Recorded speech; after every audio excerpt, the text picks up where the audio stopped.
মুখলেসভাবে দিনের পথে কাজ করতে দেন। শান্ত থাকেন, এত আবেগী হয়েন না, এত অতি উৎসাহী হয়েন না, শান্ত থাকেন, রিল্যাক্স থাকেন। দিনের বিজয় একদিনে এক তাকবীরে হবে না, একদিনে দিনের বিজয় হবে না। আস্তে আস্তে আস্তে আস্তে দিন এগিয়ে যাবে ইনশাআল্লাহ। আল্লাহ পাকের একটা সুন্নাহ, আল্লাহ পাকের একটা চিরন্তন সুন্নাহ হচ্ছে হুটহাট কিছু আল্লাহ পাক করেন না।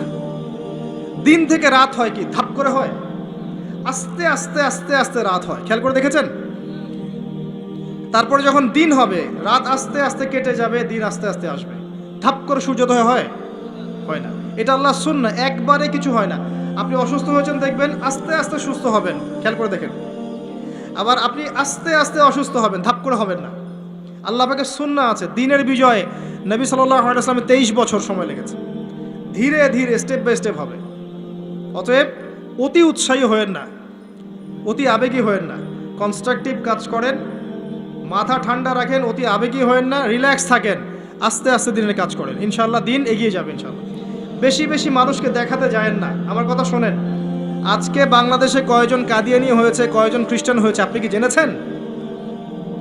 যারা করেছে ওরা কি ফেসবুকে স্ট্যাটাস দিয়েছে, ছবি দিয়েছে, আজকে অমুককে খ্রিস্টান বানালাম দেখেন, দিয়েছে? যদি দিত তাদের কাজে তারা এখন সফল হতো না। যদি ওরা শুরু থেকে এই কাজগুলো করতো তাদের কাজে তারা এত সফল হতো না। এখন দেখবেন কয়দিন পর কাদিয়ানীদের কনফারেন্স হবে, দেখে নিয়েন। কয়দিন পর দেখবেন যারা খ্রিস্টান হচ্ছে তারা প্রকাশ্যে সমাবেশ করবে, প্রকাশ্যে মানুষ শিয়া হয়ে যাচ্ছে, কত কি হয়ে যাচ্ছে আপনার খবরই নাই। প্রত্যন্ত অঞ্চলগুলো ঘুরে আসে দেখেন, এগুলোতে ভর্তি হয়ে গেছে। গলায় যে রশি এটা অলরেডি পরিয়ে টান দেওয়া শেষ,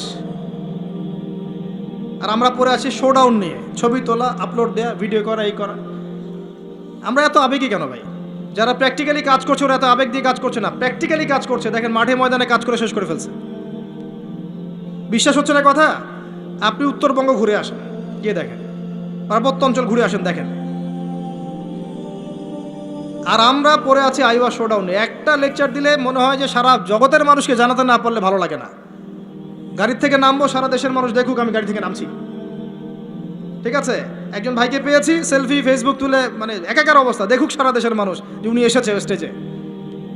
এতে করে উম্মার উপকার যতটুকু না করলেন, ক্ষতি করে ফেলেছেন। এটা আপনারা বুঝতে পারছেন না। যাই হোক, আমি আশাও ছেড়ে দিয়েছি অনেক অংশে যে আপনারা বুঝবেন। বিশ্বাস করেন, মন থেকে অনেকটা আশাও ছেড়ে দিয়েছি যে আপনারা বুঝবেন। মাঝে মাঝে অবস্থা আমার এমন হয়ে যাচ্ছে। তারপরেও দোয়া করি আল্লাহ পাক সবার মধ্যে সদ্বুদ্ধির উদ্ভব ঘটাক, আপনাদেরকে স্মার্ট মুসলিম হওয়ার তৌফিক দান করুন।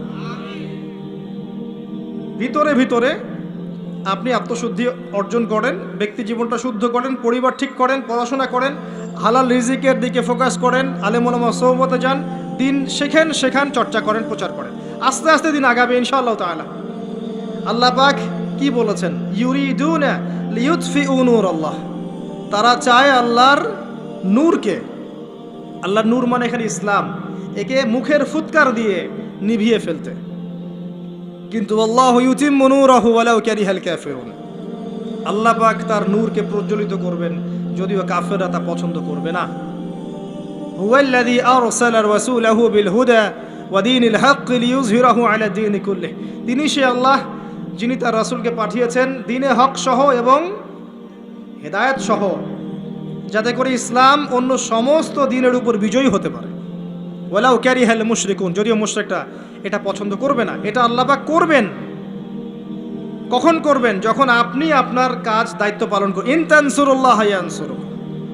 আর যদি আমরা আল্লাহকে ভুলে যাই, নাসুল্লাহ ফানাসিয়াহুম, আমরা ভুলে গেলে আল্লাহও ভুলে যাবেন।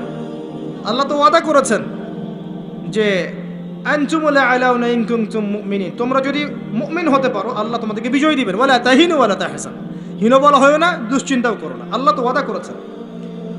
দুই ব্যক্তি নিজে পরস্পরকে আল্লাহর সন্তুষ্টির জন্য ভালোবাসে, আরো সে আজিমে ছায়া পাবে। গোপনে দান খয়রাত করে, আরো সে আজিমে ছায়া পাবে। 6 নাম্বার কে? 6 নাম্বার কে?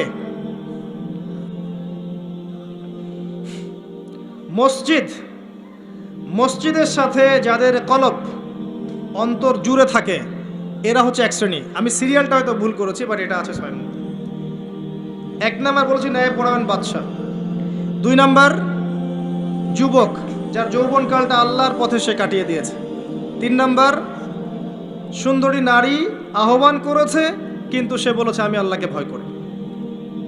দান খরাত করেছে এত গোপনভাবে, ডান হাত বাম হাত জানে না ডান হাত কি দান করেছে। একটা মিস করেছি মাঝখানে, সেটা হচ্ছে এমন শ্রেণীর মানুষ যাদের হৃদয় বা কলব মসজিদের সাথে ঝুলন্ত থাকে, মানে এক ওয়াক্ত নামাজ পড়ে এসেছে, পরের ওয়াক্তে যাওয়ার জন্য মনটা ব্যাকুল থাকে। এমন 5 ওয়াক্ত নামাজের সংখ্যা আমাকে দেখেন কতজন।